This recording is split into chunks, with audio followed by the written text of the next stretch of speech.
Olá, queridos irmãos, queridas irmãs, graça e paz, tudo bem?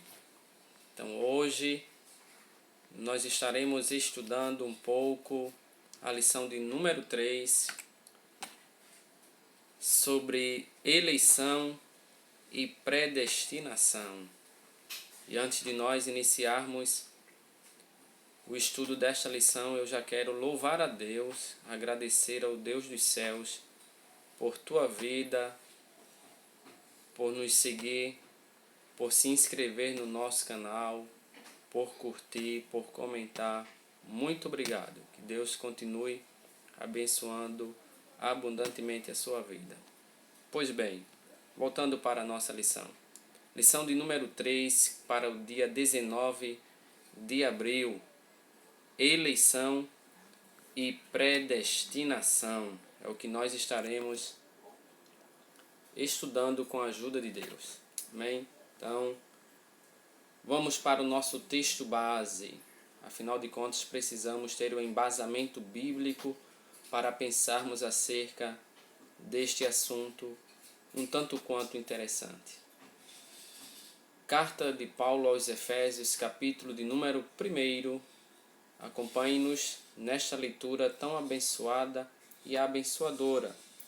Carta de Paulo aos Efésios, capítulo de número 1, versículos 4 ao 12. Assim está escrito: Assim como nos escolheu nele antes da fundação do mundo, para sermos santos e irrepreensíveis perante ele, e em amor nos predestinou para ele, para a adoção de filhos por meio de Jesus Cristo, segundo o beneplácito de sua vontade, para louvor da glória de sua graça, que ele nos concedeu gratuitamente no amado, no qual temos a redenção pelo seu sangue, a remissão dos pecados, segundo a riqueza da sua graça, que Deus derramou abundantemente sobre nós, em toda a sabedoria e prudência, desvendando-nos o mistério da sua vontade,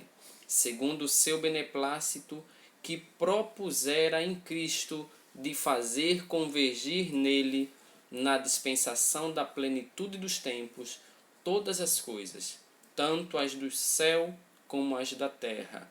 Nele digo, no qual fomos também feitos herança, predestinados, segundo o propósito daquele que faz todas as coisas, conforme o conselho da sua vontade, a fim de sermos para louvor da sua glória, nós, os que de antemão esperamos em Cristo.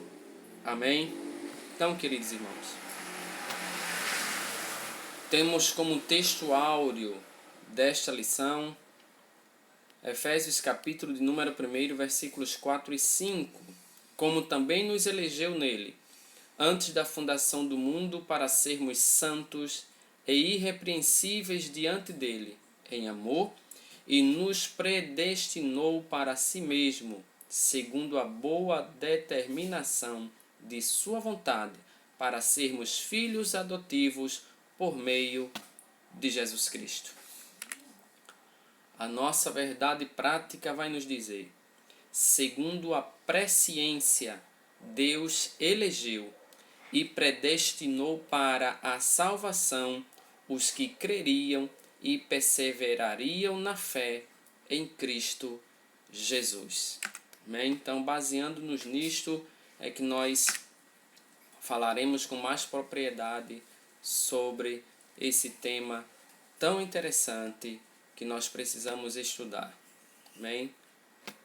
Na nossa introdução nós temos a eleição e a predestinação. São termos importantes na compreensão da doutrina da salvação. É evidentemente que se nós estamos estudando é porque é necessário nós adquirirmos conhecimento a respeito desses assuntos tão importantes e tão relevantes no processo de compreensão da doutrina de salvação ou da doutrina da salvação. Esses vocábulos, eleição e predestinação, Ligados entre si, eles elucidam, esclarecem o plano divino de salvar os pecadores. Por isso, baseando-nos nestas ideias, na lição de número 3, abordaremos os conceitos bíblicos. Eu mais uma vez destaco aqui.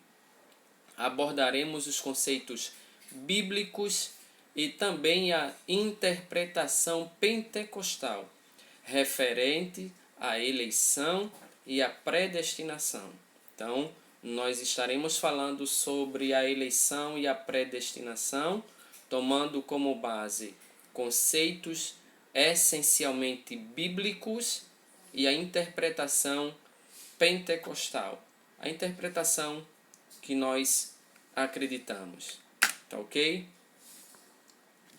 Pois bem, o comentarista, por sua vez, vai apresentar o tema para nós, dividindo-o, como costumeiramente, em tópicos, para facilitar a nossa compreensão. No primeiro tópico desta lição, nós veremos agora o tópico eleitos para uma vida santa e irrepreensível. Eleitos para uma vida santa e irrepreensível. Só quando nós observamos o tópico, nós já temos a informação. Com que propósito? Para que nós fomos eleitos? Eleitos para, isso é finalidade, isto é propósito, objetivo. Fomos eleitos por Deus para uma vida santa e irrepreensível. Repito mais uma vez, fomos eleitos por Deus para uma vida santa e irrepreensível. Evidentemente que vocês sabem a ideia de eleição, de irrepreensão e outras coisas mais. Aí aqui o comentarista já vai mostrar para nós, porque na verdade, quando nós falamos em eleição divina, nós sabemos que isto é uma dádiva, um presente, uma graça de Deus para com a nossa vida. E isso vai acontecer desde mesmo antes da fundação do mundo. Deus já havia planejado a nossa salvação, pois ele, na sua presciência, sabia que o homem cairia nos seus pecados e delitos, mas ele já havia previamente estabelecido um plano para salvar a nossa vida e, a partir desta salvação, desta eleição, santificar a nossa vida. Aí o apóstolo Paulo, como o comentarista vai apresentar aqui no seu primeiro subtópico, falando sobre propriamente esta eleição divina, no capítulo de número 1 e no versículo de número 4, ele já vai apresentar, ele vai abordar alguns aspectos que são necessários conhecermos acerca desta eleição. Uma vez que, como vocês sabem, a palavra eleição, ela é sinônima de escolha, tá ok? E quais são os aspectos desta eleição que nós precisamos atentar? Em primeiro lugar, o apóstolo Paulo vai mostrar para os irmãos de Éfeso, para os nossos irmãos efésios, semelhantemente da mesma forma que apresenta para nós alguns aspectos. Primeiro aspecto, ele vai mostrar em quem fomos escolhidos. Preste atenção, em quem fomos escolhidos. Já de imediato, ele vai apresentar para os irmãos, eles precisam ter esta informação, eles precisam ter este conhecimento. Esta eleição, ela vai se dar por meio de Jesus Cristo. Por isso que ele vai mostrar que ela é cristocêntrica. Tudo é por obra e ação do amado Jesus. Por isso que ela é cristocêntrica. Segundo aspecto que o apóstolo Paulo apresenta para os irmãos e na sua epístola, é em que tempo se deu essa escolha? Quando isso aconteceu? Na verdade, nós fomos eleitos por Deus através da pessoa bendita de Cristo, antes mesmo da fundação do mundo. Ele já nos conhecia, ele já sabia tudo o que iria acontecer, pois ele é um Deus onisciente. Terceiro aspecto abordado pelo apóstolo Paulo é: e qual a finalidade desta eleição? Afinal de contas, Deus não faz nada sem propósito. Tudo o que ele faz é com um objetivo. Quando ele nos elegeu, ele também tinha um propósito para isto. Ele tinha uma finalidade. E qual é a finalidade? Para que fôssemos santos e irrepreensíveis. Eu vou repetir. A eleição é para que sejamos santos e irrepreensíveis. Na sequência, o comentarista também vai falar sobre as condições desta eleição. Eu sei que eu fui eleito, escolhido por Deus. Isto é obra divina. Daqui a pouco a gente vai ver. Não é mérito humano, mas ele vai mostrar que existem algumas condicionalidades. Existem alguns requisitos, existem condições para esta eleição. O apóstolo vai mostrar na sua epístola e o comentarista ele vai pontuar que somos eleitos por graça e misericórdia divinas. Eu vou repetir mais uma vez, porque isso precisa estar bem claro na nossa mente, no nosso coração. Tudo é por obra e graça, misericórdia de Deus. Não é por mérito humano. Nada que façamos nos credencia a sermos eleitos por Deus. E quais são então as condições? Em primeiro lugar, é que o apóstolo ele vai mostrar que a salvação é para todos. Todos. A Bíblia vai dizer que Jesus veio para todos. Quem crê e for batizado será salvo. Quem crê. Então ela não limita a crença. Então, todos. Entretanto, nós sabemos que nem todos serão salvos. E por que nem todos serão salvos? Como nós podemos fazer tal afirmativa? É simples, porque pela própria Bíblia nós também vamos identificar que a eleição ela é resultado também de arrependimento.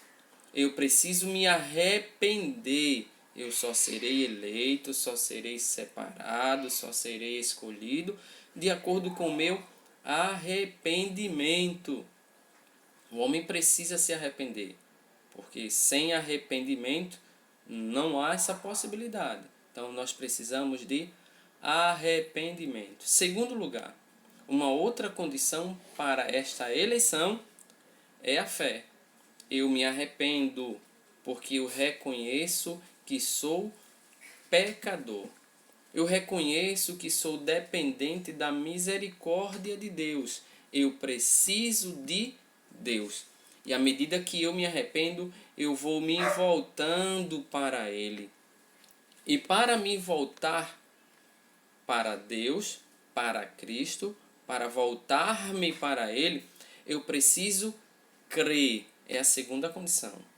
Eu preciso primeiro me arrepender, mas também crer na sua graça salvadora, crer na sua misericórdia, crer no sacrifício feito na cruz do Calvário para obter esta condição, esta eleição.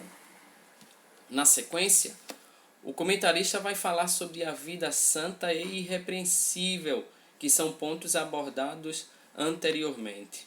Observem aqui que Paulo enfatiza que a eleição tem a finalidade específica de sermos santos e irrepreensíveis diante dele.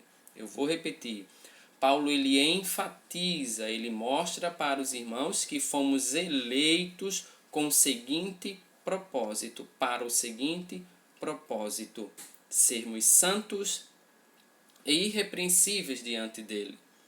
Nesse aspecto, nós identificaremos aqui duas palavrinhas que precisam ser observadas. Em primeiro lugar, é a palavra hagios, do grego santo, que significa separado do pecado, separado por Deus e para Deus. É interessante destacar que a palavra hagios, ela tem este significado: separado por Deus e para Deus. Tá ok? Mas além da expressão hagios, do vocábulo da palavra hagios, o comentarista também vai destacar outra palavrinha utilizada pelo apóstolo Paulo, que é a palavra irrepreensível, que vem lá amomos, que expressa o que significa sem defeito ou sem culpa ou inculpável. Isso é, mediante a ação do sacrifício de Jesus, vai nos tornar inculpáveis diante de Deus. Porque na verdade todos nós só merecemos uma coisa: punição por parte de Deus, da parte de Deus. Mas o sacrifício de Jesus nos redime, tira a nossa culpa, por isso nós nos tornamos inculpáveis diante de Deus. Logo, os termos santa e irrepreensível apontam para a santificação, isto é, o mais alto padrão ético e moral de vida para agradar a Deus que nos elegeu em Cristo. Então, a eleição divina nos torna ou deve contribuir, fazer com que vivamos uma vida íntegra, santa, irrepreensível diante de Deus para a glória do seu nome. E quando nós falamos diante de Deus, isso vai se refletir também diante dos homens. Mas seguindo, ainda no primeiro tópico, o comentarista ele vai falar sobre a nova vida dos eleitos. A nova vida dos eleitos. Falar sobre nova vida dos eleitos, a nova conduta, um novo comportamento, a nova maneira de ser, na verdade é um tema apresentado recorrentemente pelo apóstolo Paulo. E aqui em específico, ele está exortando aos irmãos contra a velha conduta. Não entendi, é simples. O apóstolo Paulo ele faz questão de exortar, tendo em vista que algumas pessoas haviam se declarado como cristãs, que agora estariam seguindo os passos de Cristo, que levariam uma nova vida, entretanto, no seu dia a dia, apresentavam as mesmas práticas, os mesmos comportamentos, os mesmos pecados. Então Paulo vem mostrar para eles, exortando-os a terem uma nova vida digna de pessoas que se declaram servas de Deus, que foram escolhidas por Ele. E quais são as práticas que o apóstolo Paulo vai corrigir, vai exortar, vai chamar a atenção dos irmãos? Mentira, furto, palavras torpes, amargura, ira e cólera. Além disso, ele também vai vir com severas advertências contra fornicação, impureza, avareza, embriaguez. Por que ele vai fazer isso? Porque a finalidade é apresentar a Deus uma igreja gloriosa, sem mácula, nem ruga, porém uma igreja santa e irrepreensível. Não obstante, quando nós falamos de todas essas práticas que devem ser esquecidas, abandonadas pelos eleitos, pelas eleitas de Deus, somente o Espírito Santo capacita o crente, capacita a crente, a nova criatura, para esse novo estilo de vida.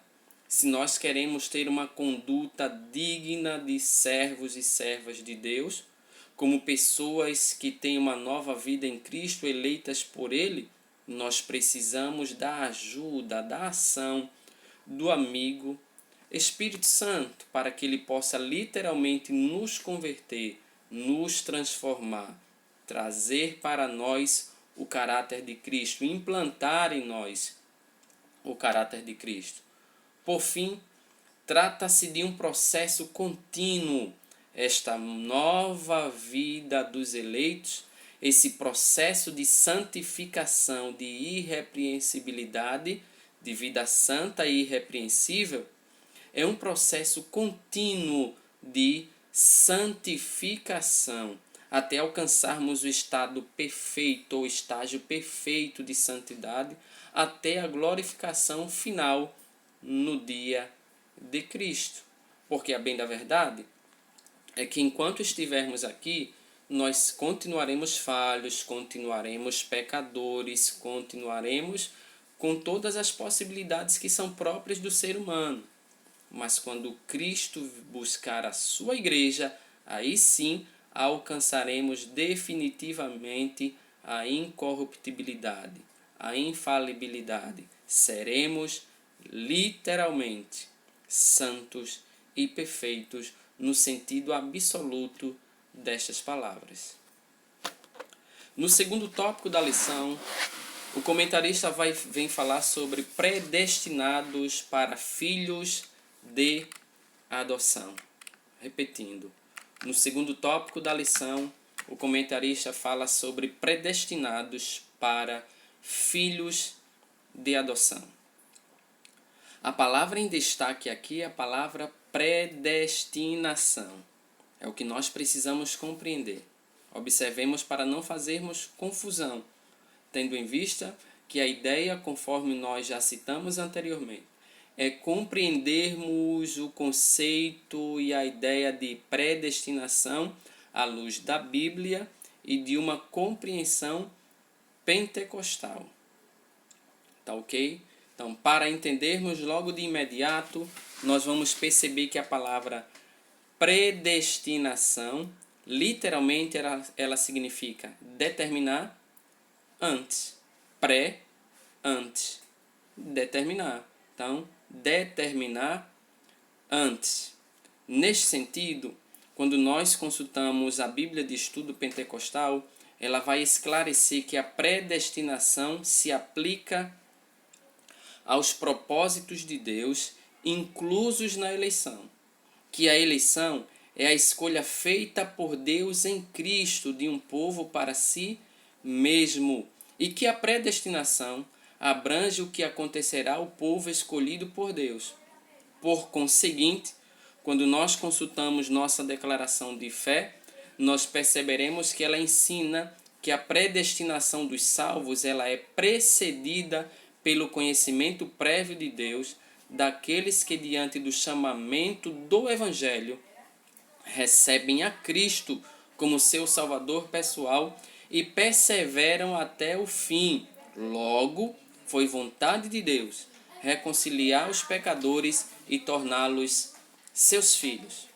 Se pararmos para pensar, à luz da Bíblia, compreenderemos facilmente que a ideia de predestinação aqui não é que Deus já predestinou algumas pessoas para serem salvas, outras para serem condenadas. Inclusive isto nós veremos mais ao final da nossa lição.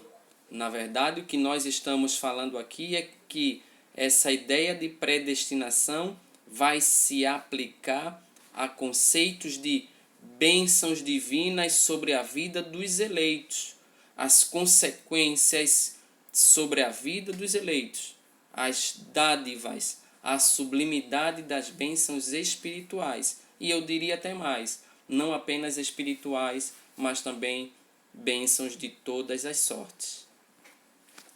Na sequência, ele vai falar sobre os filhos por adoção. Ora, o homem havia mergulhado no pecado, se distanciado de Deus, mas ele vai resgatá-lo mais uma vez. Vai resgatar o homem mais uma vez para a sua presença, com preço de sangue. Entretanto, quando nós vamos observar aqui, perceberemos que o apóstolo Paulo é o único, repito, Paulo, ele é o único escritor do Novo Testamento a empregar a palavra adoção. Quando ele vem falar sobre a adoção, ele vai falar sobre isso porque isso, na verdade, era uma prática que não se fazia no sistema legal judaico. Entretanto, era uma prática, digamos que conhecida entre os romanos e os gregos. O apóstolo Paulo está ensinando a pessoas que mergulhadas estavam nestas culturas, tanto judaica quanto romana, quanto grega. Neste sentido, ele vai enfatizar que foi agradável a Deus inserir no plano da salvação a adoção dos eleitos como filhos segundo o beneplácito da sua vontade. Nós não iremos pensar com pormenores, abordando detalhes sobre essa ideia, mas diante de um sistema jurídico, todos nós sabemos que uma pessoa, para ser adotada, é porque ela é órfã. Se ela é órfã, ela é desprovida de direitos legais no que diz respeito a algumas questões.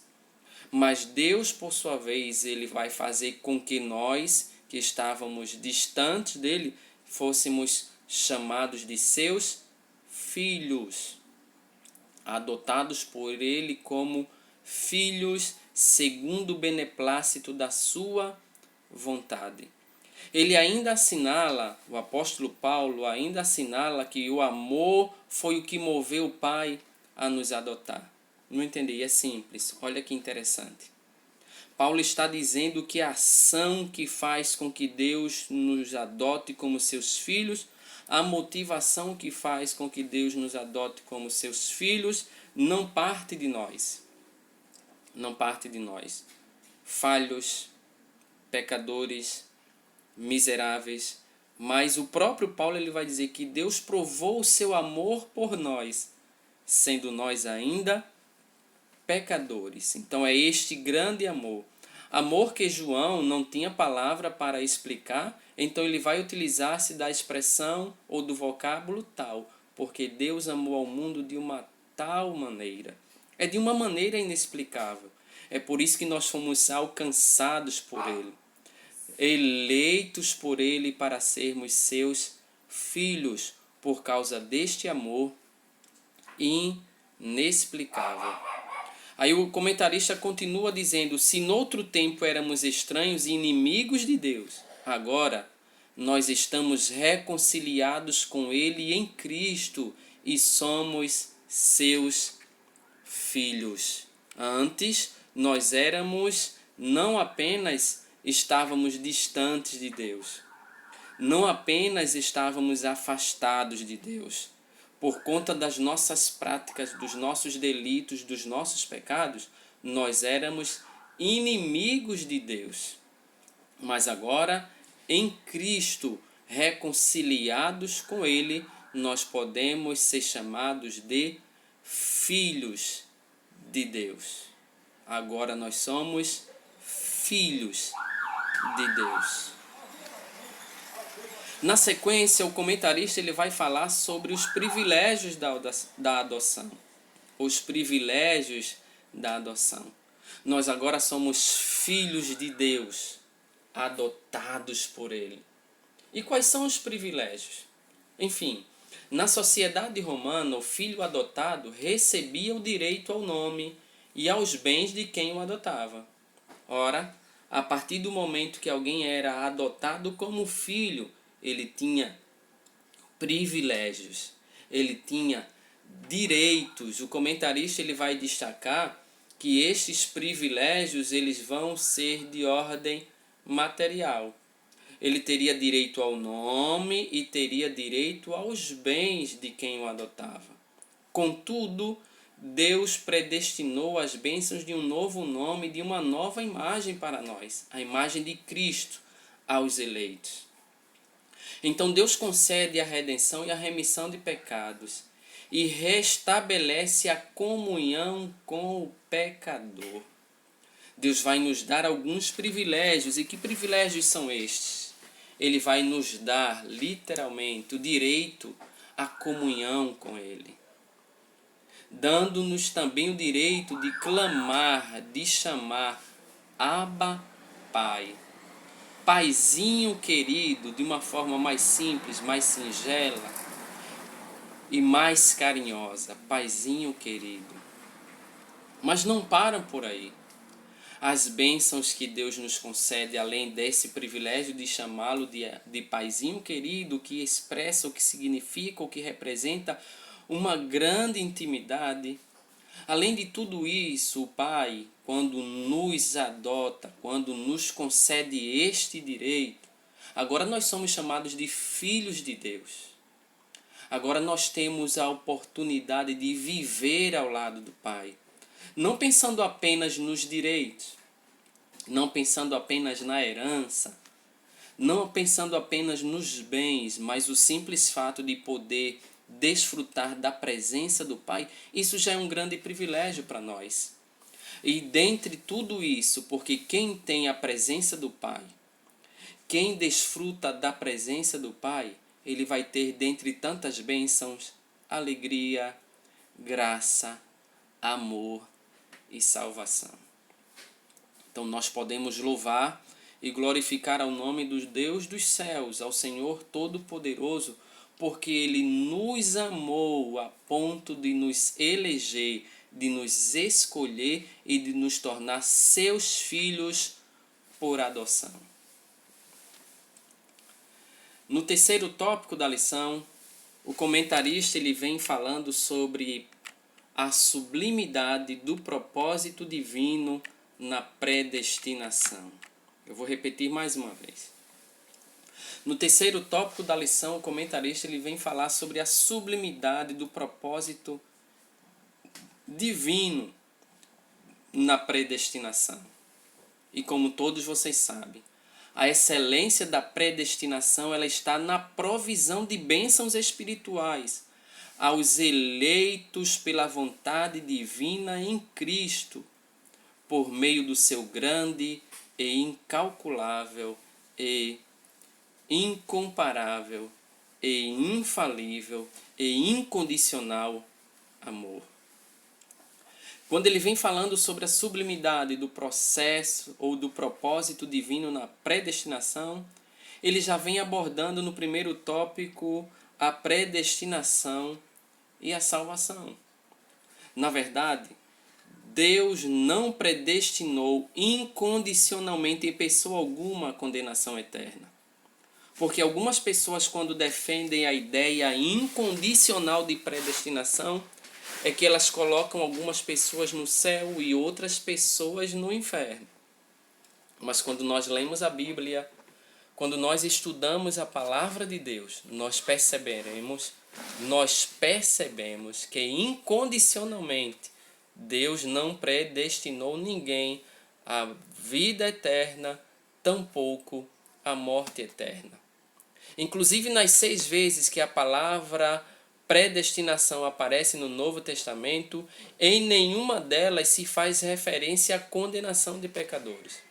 Portanto, não houve ou não há uma dupla predestinação. E o que seria essa dupla predestinação? O comentarista está falando aqui sobre a dupla predestinação no sentido de que Deus não mandou ninguém para o céu, nem condenou ninguém para o inferno. Na verdade, é o livre-arbítrio nosso que vai determinar. São as nossas escolhas que vão determinar. A bem da verdade é que a vontade de Deus é que todos nós sejamos salvos. Contudo, vocês sabem que não é bem assim. Nem todos os homens querem a salvação. Nem todos os homens querem aceitar a Cristo. Inclusive, quando nós vamos ler a nossa declaração de fé, perceberemos que ela assevera que a predestinação bíblica diz respeito apenas à salvação, sendo condicionada ao arrependimento e à fé em Cristo Jesus, segundo a presciência divina. Eu quero ser salvo. Se eu quiser ser salvo, eu preciso me arrepender e eu preciso crer. Crer e me arrepender, para que através de Cristo Jesus eu obtenha a minha salvação. Embora também entendamos que Deus, na sua presciência ou na sua onisciência, já sabe de todas as coisas. Aliás, quando nós lemos Efésios 2, 8 e 9, nós vamos observar que não é motivação, não é ação do homem, não é merecimento humano a salvação. Olha o que Paulo diz: pois vocês são salvos pela graça, por meio da fé. E isto não vem de vós ou de vocês, é dom de Deus. Não por obras para que ninguém se glorie. A nossa salvação é simplesmente obra, dádiva do nosso Deus. Mas o comentarista também vem falando sobre a predestinação e o amor. Predestinação e o amor. Antes de Deus criar qualquer coisa, o seu plano de redimir a humanidade, de definir o destino dos homens, dos crentes, já estava estabelecido. Quando nós lemos a Bíblia, nós percebemos que ela mostra que a redenção divina não foi uma medida de emergência. Repetindo, a redenção divina não foi uma medida de emergência. Pelo contrário. Na verdade, Deus já havia planejado isso desde sempre. No seu plano imutável, na eternidade, ele já havia definido que iria nos salvar. E aqui consiste a sublimidade dos propósitos eternos de Deus em prover a salvação. E em que consiste a sublimidade destes propósitos eternos? É simples. É uma coisinha que os homens tanto declaram. É uma coisinha sobre o que os homens tanto escrevem. É uma coisinha sobre o que nós falamos com tanta frequência. O amor. Só que o amor de Deus, ele é diferente do amor que nós falamos. Nós estamos falando de um amor imutável, sacrificial. O amor ágape. O amor de Deus. Foi por amor que ele nos elegeu e nos predestinou em Cristo. Eu vou repetir, foi por amor que ele nos elegeu e nos predestinou em Cristo. Nós não somos merecedores de nada, mas ele nos amou mesmo assim. Isso implica em dizer que a salvação como favor imerecido provém simplesmente do amor de Deus. Não obstante, os que se achegam a Cristo não são coagidos, mas são atraídos a Ele. Glória a Deus por isso. Nós não servimos a Deus, nós não servimos a Cristo porque somos obrigados a isto. Nós o servimos com liberalidade, com inteireza de coração, com espontaneidade, por livre arbítrio, porque fomos atraídos por este tão grande amor. Por fim, nós chegamos à nossa conclusão, dizendo que Cristo morreu por todos e por cada um dos pecadores. E que isso vem mostrando o seu grande amor desde a eternidade, segundo a sua presciência. Em Cristo, Deus elegeu e predestinou os que creriam e perseverariam na fé a viver em santidade, receber a filiação divina e a desfrutar de todas as bênçãos espirituais divinamente estipuladas e apresentadas para nós. Que Deus em Cristo te abençoe. Que Deus em Cristo nos abençoe. Na próxima lição nós estaremos estudando sobre a iluminação espiritual do crente. Então, desfrutem, aproveitem, não esqueçam de dar o seu like, de comentar e de compartilhar este vídeo. Em nome de Jesus, Deus nos abençoe. Amém.